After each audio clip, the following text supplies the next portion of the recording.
Bon, bonsoir mesdames, bonsoir messieurs. Je vous remercie bien sûr d'avoir répondu présent pour ce premier conseil municipal. Et comme je vous le disais en préambule, j'ai grand plaisir à vous accueillir parce que ça faisait très longtemps qu'on ne s'était pas vu de visu. Ce qui nous manque encore un peu, c'est de pouvoir faire la bise aux filles, mais bon, ça sera certainement pour bientôt, on l'espère.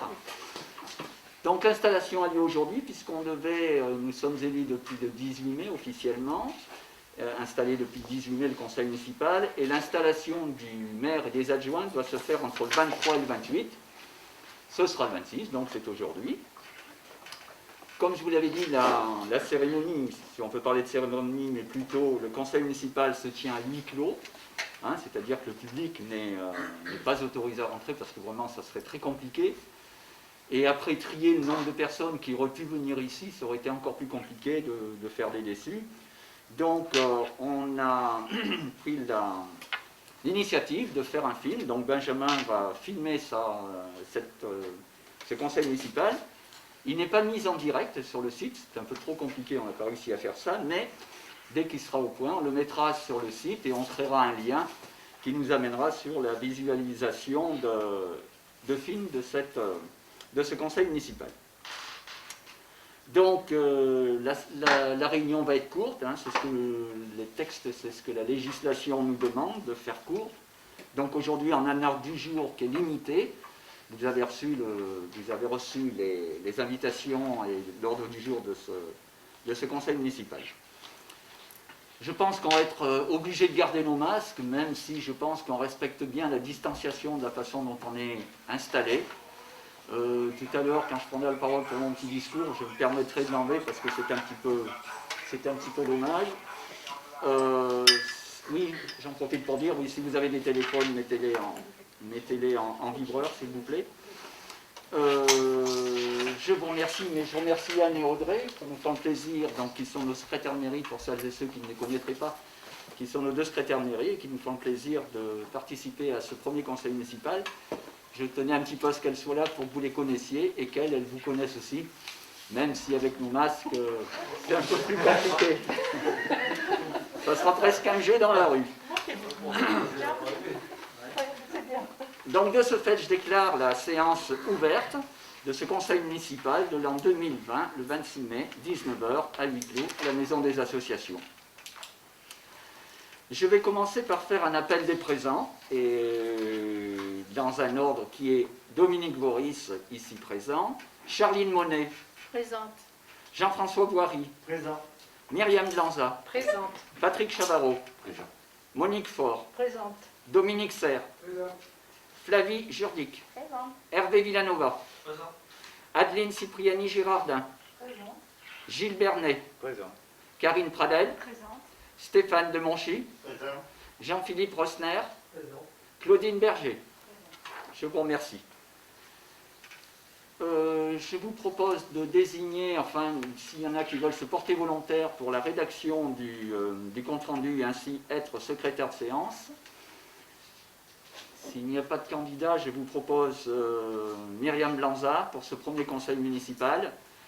Est-ce que vous en êtes d'accord? Est-ce qu'il y a des oppositions? Est-ce qu'il y a des abstentions? Donc Myriam, je te remercie, aidée par nos secrétaires, de participer à cette rédaction du compte-rendu. Maintenant, je vais laisser la présidence de séance à M. Jean-Philippe Rosner, qui, en sa qualité, désolé M. Rosner, mais d'être le plus âgé des participants. Donc c'est à vous que revient la lourde tâche pour présider à l'élection du maire de Saint-Julien-de-Copé.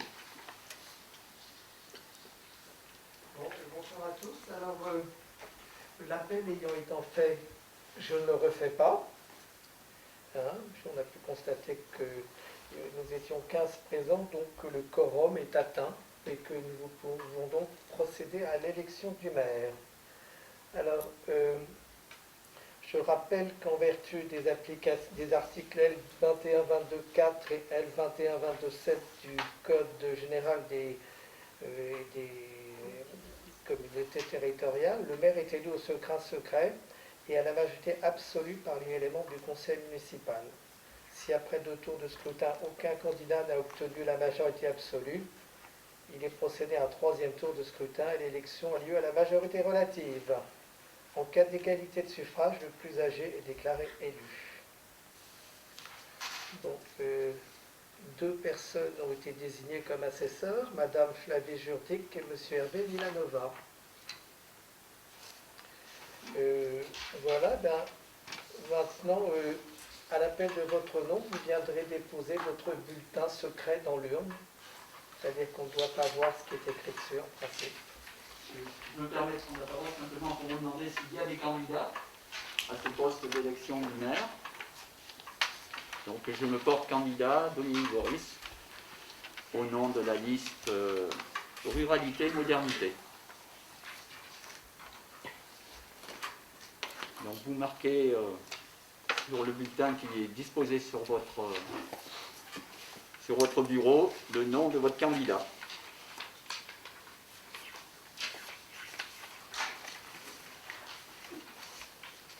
Voilà, je pense que tout le monde a pu écrire. Donc, je vais procéder à l'appel suivant l'ordre de la liste.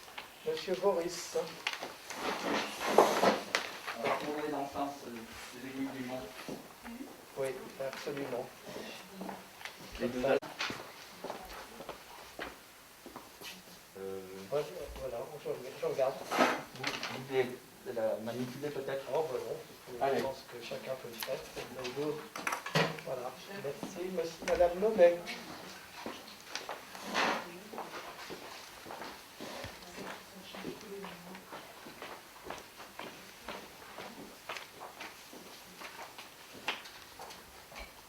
N'oubliez pas de Monsieur Boiry. Pardon? Monsieur Boiry. Monsieur Demoncher.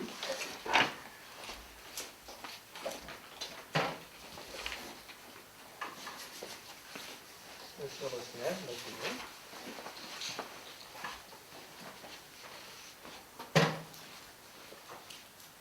Madame Berger.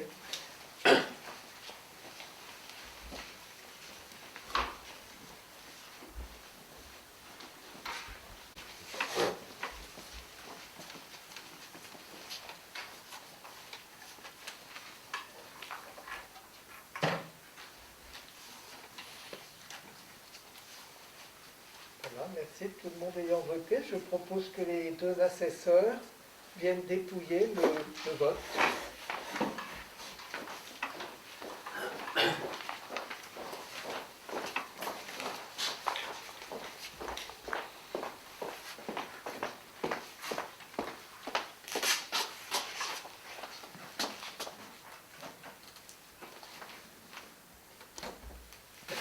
Il y a 14, monsieur Maurice. Alors, il y a Un blanc. 15 bulletins. 15 bulletins. Il y a un bulletin blanc, 14 suffrages exprimés. C'est au-delà de la majorité absolue. Et donc, M. Boris est élu.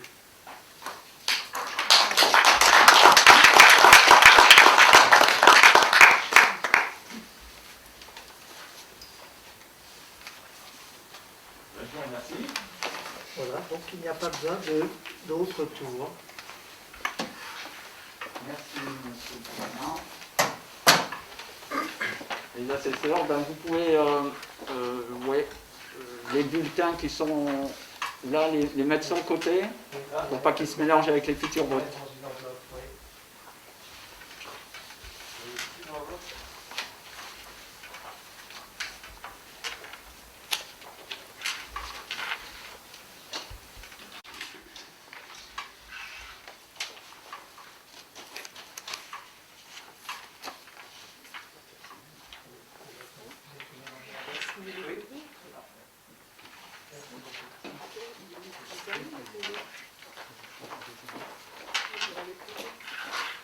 Je vous remercie. Je vais vous donner lecture, je l'ai déposé sur le coin de votre bureau. Je vais vous donner la lecture de la charte de l'élu local, charte qu'on se doit d'appliquer. Alors, article 1, l'élu local exerce ses fonctions avec l'impartialité, diligence, dignité, probité et intégrité. Article 2. Dans l'exercice de son mandat, l'élu local poursuit le seul intérêt général à l'exclusion de tout intérêt qu'il lui soit personnel, directement ou indirectement, ou de tout autre intérêt particulier. Article 3. L'élu local veille à prévenir ou à faire cesser immédiatement tout conflit d'intérêts. Lorsque ses intérêts personnels sont en cause dans les affaires soumises à l'organe délibérant dont il est membre, l'élu local s'engage à les faire connaître avant le débat et le vote. Article 4. L'élu local s'engage à ne pas utiliser les ressources et les moyens mis à sa disposition pour l'exercice de son mandat ou de ses fonctions à d'autres fins. Article 5. Dans l'exercice de ses fonctions, l'élu local s'abstient de prendre des mesures lui accordant un avantage personnel ou professionnel futur après la cession de son mandat et de ses fonctions. Article 6. L'élu local participe avec assiduité aux réunions de l'organe délibérant et des instances au sein desquelles il a été désigné. Et enfin, article 7. Issu du suffrage universel, l'élu local est et reste responsable de ses actes pour la durée de son mandat, devant l'ensemble des citoyens de la collectivité territoriale, à qui il rend compte des actes et des décisions pris dans le cadre de ses fonctions. Voilà ce que dit cette charte, qui est somme toute remplie de bon sens, et auquel on se doit d'adhérer sans problème. Je vais maintenant quitter mon masque pour vous faire une petite allocution rapide.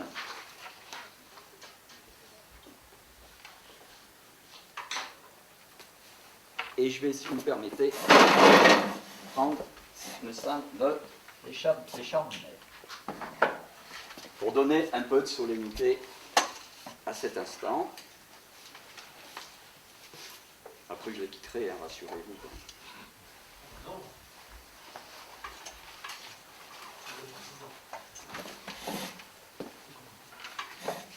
Alors, mesdames et messieurs les conseillères et conseillers municipaux, je tiens à vous remercier sincèrement pour la confiance que vous portez en moi en me désignant maire de la commune de Saint-Julien-de-Coppelle. Je remercie les Coppelloises et les Coppellois qui ont porté leur vote sur notre liste Ruralité et Modernité. 74% des bulletins valablement exprimés ont permis à notre liste d'obtenir 13 élus.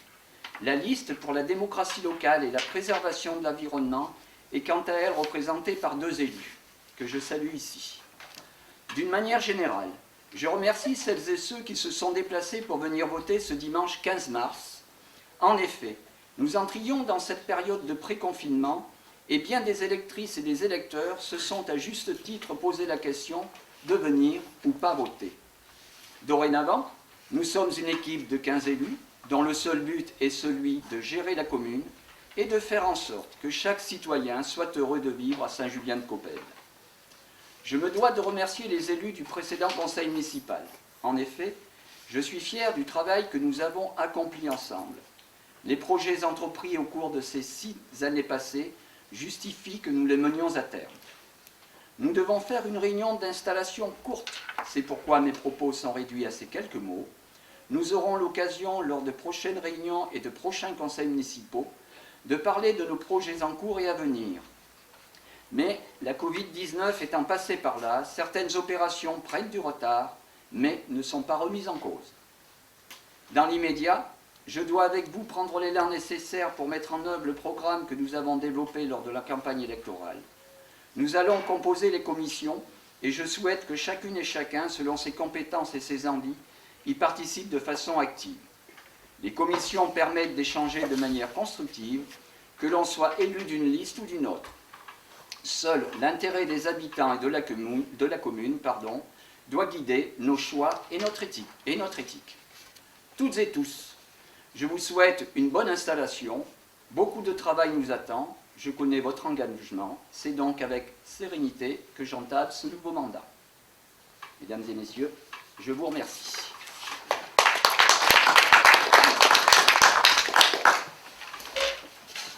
Allez, comme.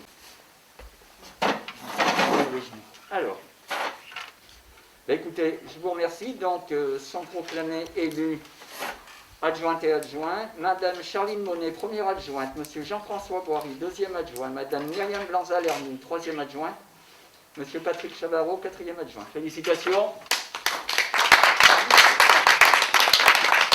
Beaucoup de travail nous attend, mais on sait. Merci. Dans Alors. la continuité, fort des expériences qu'on a eues pendant le premier mandat, je souhaite que nous nommions une conseillère municipale déléguée. Je rappelle, qui est autorisée en plus des adjoints bien sûr, je rappelle que l'article L 2122-18 du CGCT permet au maire de déléguer par arrêté une partie de ses fonctions aux adjoints et aux conseillers municipaux. La loi du 13 août 2004 relative aux lois et responsabilités locales permet aux conseillers municipaux de recevoir des délégations de fonctions dès lors que chaque adjoint est titulaire d'une ou plusieurs délégations. Monsieur le maire propose à l'Assemblée de créer un poste de conseillère municipale déléguée en charge de la coordination, de l'organisation et de l'animation des relations publiques et du protocole de la commune et de confier cette tâche à Madame Monique Faure. Cette délégation se détaille ainsi: coordonner l'animation des relations publiques et du protocole communal, être à la disposition de la collectivité pour aider à communiquer à travers les médias locaux les relations publiques, mettre le matériel à disposition des manifestations protocolaires, travailler à des solutions de mise en place d'un marché sur la commune. Donc ceci dépend d'un vote à main levée, hein. Je vais y revenir, simplement pour expliquer pourquoi ce choix. C'est que pour ceux qui ont vécu le précédent mandat, et pour celles et ceux qui ont vu le travail qui était accompli chacune de ces manifestations par Monique, elle faisait partie des conseillers municipaux, parmi bien d'autres bien sûr, mais qui a beaucoup œuvré dans cette tâche-là. Donc c'est pour ça que j'ai souhaité que nous puissions nommer Monique conseillère municipale déléguée. Est-ce qu'il y a des observations dans un premier temps? Est-ce qu'il y a des votes contre? Est-ce qu'il y a des abstentions? Je vous remercie. Merci pour toi, Monique. Merci à vous. C'est un... Je répète officiellement que pour moi c'est un honneur. Eh bien, c'est très bien. Mais Je sais peut-être, que mais bon, voilà. C'est une responsabilité, oui, mais c'est aussi un honneur. je sais que tu es très attaché à ce qu'on réussisse nos manifestations. Ah oui, ça c'est... Alors, maintenant, bon, nous avançons dans un rythme qui est tout à fait bien, hein, je vous remercie. Je pense que les prochains conseils municipaux, ça sera moins stressant, hein. On pourra un peu s'exprimer. C'est vrai qu'aujourd'hui, c'est un peu presque frustrant pour vous de commencer comme ça, mais les discussions sont hélas réduites à leur plus simple expression. Nous allons maintenant prendre une nouvelle délégation concernant les désignations des délégués dans les organismes extérieurs. Suite aux dernières élections municipales et au renouvellement du conseil municipal, il y a lieu de désigner les délégués amenés à siéger aux comités syndicaux des différents organismes et syndicats auxquels adhère la commune. Vu le Code général des collectivités territoriales, vu les règlements de fonctionnement de chaque organisme, le conseil municipal doit désigner comme suit les délégués communaux que je vais vous proposer. En fait, je vous remercie toutes et tous parce que je vous avais transmis une liste des commissions, des délégations, et vous avez pris soin de toutes et tous me répondre. Ça a permis de travailler. Maintenant, tout n'est pas figé dans le marbre, hein. Je vais vous dire ce qui pourrait en ressortir en fonction d'un certain nombre de choses qui sont des obligations de présidence qui sont obligatoirement dévolues au maire, et d'autres qui sont du rôle des adjoints ou des adjointes, parce qu'il y a des décisions qui sont à prendre parfois. CCAS, alors la liste serait la suivante: Madame Myriam Blanza-Lernoux, Madame Charline Monet, Monsieur Jean-François Boiry, Madame Monique Faure, Madame Flavie Jurdic, Madame Karine Pradel. Donc je vous informe qu'en complément des délégations en l'absence du maire, chaque adjoint reçoit des délégations spécifiques. Alors ils ont des délégations d'office, d'état civil, des choses comme ça, mais il y a des délégations supplémentaires qui leur sont données. Par exemple, à Madame Charline Monet, première adjointe, délégation relative aux questions d'urbanisme et aux questions des écoles. À Monsieur Jean-François Boiry, questions de voirie, des questions d'assainissement et d'eau potable, des questions relatives aux travaux et chantiers d'insertion et des questions d'environnement et de patrimoine. Donc, si vous voulez, tout ça est cohérent par rapport aux délégations qu'on a données tout à l'heure, bien évidemment. Madame Myriam Blanza-Lernoux, troisième adjointe, délégation relative aux questions de finances, budget et appel d'offres, aux questions personnelles, aux questions loisirs, associations, manifestations officielles et jeunesse, aux questions médias, communication. Et Patrick Chavarot, quatrième adjoint, des questions de sécurité, les risques majeurs et sauvegarde de la commune et les questions de défense. Voilà, donc je vous demande de prendre acte de ce que je viens de vous dire. Là, il n'y a pas de vote, hein, je ne crois pas. Et ce sera simplement un arrêté municipal qui sera fait par le maire pour ses attributions. Il n'y a pas de vote, hein. Alors, avant de repasser au dernier grand chapitre, on va balayer très rapidement justement les commissions à représentation. Je ne voudrais pas trop traîner là-dessus parce qu'on nous dit d'aller vite, on a déjà presque passé 1 heure. Donc par rapport au tableau que vous avez remis et vous avez répondu. Donc je donnerai en premier lieu l'adjoint ou l'adjointe qui sera responsable de cette commission. Urbanisme, étude des dossiers, Charline, Jean-François, Dominique Serre, Monique, Gilles. Voirie, travaux, assainissement, eau potable.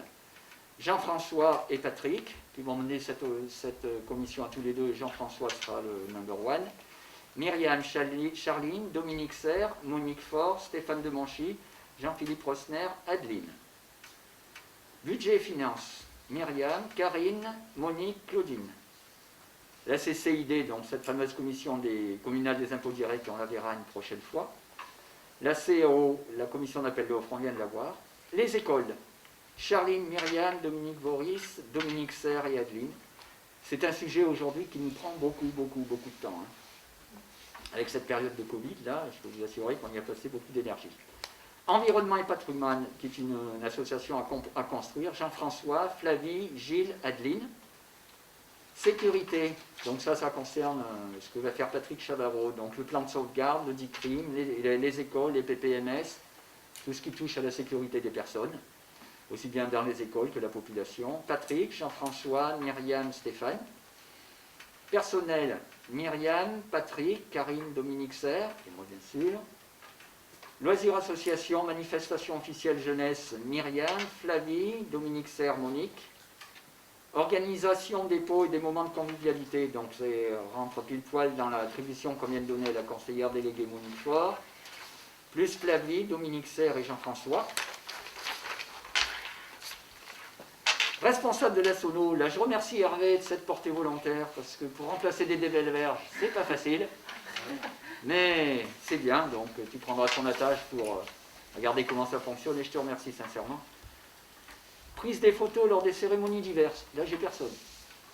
On ne va pas se décider aujourd'hui, mais si quelqu'un a une petite idée, il pouvait se proposer, même de façon alternée, si on pouvait prendre des photos chaque fois que c'est possible, sachant que les associations doivent les prendre elles-mêmes concernant leur manifestation. Benjamin, c'est pas possible.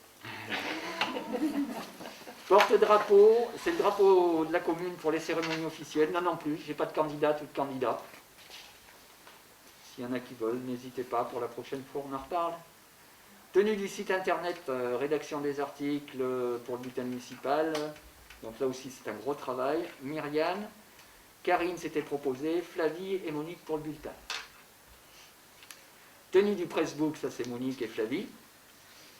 Après les représentations, je crois qu'on les a toutes faites. Je crois que les représentations, on les a toutes faites. On n'a pas fait la jeunesse à construire. Là. Jeunesse à construire. Alors la jeunesse à construire, du coup, si tu as regardé, je ne sais pas si c'était marqué comme ça dans le dernier tableau, mais on l'a intégré dans les loisirs, associations, manifestations officielles, jeunesse. Parce que, par expérience, c'est un sujet compliqué à mettre en place, mais c'est pas pour ça qu'il ne faut pas essayer et qu'il ne faut pas réussir, bien évidemment. Donc je sais que tu étais volontaire, c'est pour ça que tu es dans cette commission. Et je t'en remercie. Voilà. Alors, commission d'appel d'offres, CCAS, c'est fait. PDPF, c'est fait. Maintenant, indemnité de fonction du maire et des adjoints et de la conseillère déléguée. Donc là, je vais peut-être laisser la parole à Myriam Blanza. Et ensuite, on aura terminé. On prendra 2-3 dates de réunion futures. Myriam, je te laisse la parole. Donc, je vais vous proposer de fixer les indemnités qui sont allouées au maire et aux adjoints et à la conseillère municipale déléguée, puisqu'elle peut y prétendre. Donc, le montant est établi conformément à la loi 2009-526 de simplification de la clarification du droit. Ce montant est établi pour la durée du mandat et est fixé en pourcentage de l'indice terminal de la fonction publique. En considération du nombre d'habitants de notre commune, les élus peuvent percevoir, pour le maire, une indemnité maximale égale à 51,6% de l'indice terminal de la fonction publique. Les adjoints, une indemnité maximale égale à 19,8% de l'indice terminal de la fonction publique. La conseillère déléguée, au titre de l'article L21-23-24-1-3, une indemnité comprise dans l'enveloppe budgétaire maire et adjoint. Donc ça, ce n'est pas défini, ça doit être imputé sur la globalité de l'enveloppe. Ce versement est bien sûr subordonné à l'exercice effectif du mandat et tient compte des délégations du maire aux adjoints et à la conseillère déléguée, qui vous ont été signifiées avant, fixées par arrêtés municipaux, donc ça va être le cas dans peu de temps. Les fonctions d'élu local sont gratuites. Les indemnités de fonction sont destinées à compenser les frais engagés par les élus pour se consacrer à leur mandat. L'indemnité ne représente ni un salaire, ni un traitement, ni une rémunération quelconque. Elle est toutefois imposable, soumise à la CSG, CRDS et ouvre le droit à une retraite obligatoire relevant de l'IRCANTEC. Donc c'est une caisse de retraite. Donc je vous ai dit que le maire pouvait prétendre à une indemnité maximale de 51,6%. En considérant que la conseillère municipale déléguée pourrait percevoir une indemnité de 6%, le maire pourrait se voir verser une indemnité égale à 48,68%. Donc la réduire pour qu'on puisse, que la réduction conduise à donner une indemnité de 6% à Madame Monique Fort. Pour les adjoints, donc l'indemnité, le taux maximal est de 19,8%. Il vous est proposé de le porter à 19,03%. Et donc la différence viendrait pour les 4 adjoints s'additionner au taux cédé par l'indemnité du maire. Voilà, donc on vous propose donc 48,68% pour le maire, 19,03% pour les 4 adjoints et 6% pour la conseillère déléguée. Donc ceci, c'est vu les articles du Code général des collectivités territoriales L2123-20, en considération des délégations qui vous ont été communiquées tout à l'heure. Et donc, il appartient au conseil municipal de fixer dans ces conditions, qui sont prévues par la loi, les indemnités de fonction versées au maire, aux adjoints, au maire et à la conseillère déléguée, et étant entendu que les crédits nécessaires seront prévus au budget communal et seront imputés au compte 6531 du budget primitif. Voilà, donc il va falloir que vous vous prononciez sur ces taux. Donc je vous donne 48,68 pour le maire, 19,03 pour les adjoints et 6% pour la conseillère déléguée. Est-ce que vous êtes d'accord avec ces propositions? Est-ce que vous vous abstenez? Alors, une abstention? Est-ce qu'il y a des votes contre? Une abstention, une. Je vous remercie.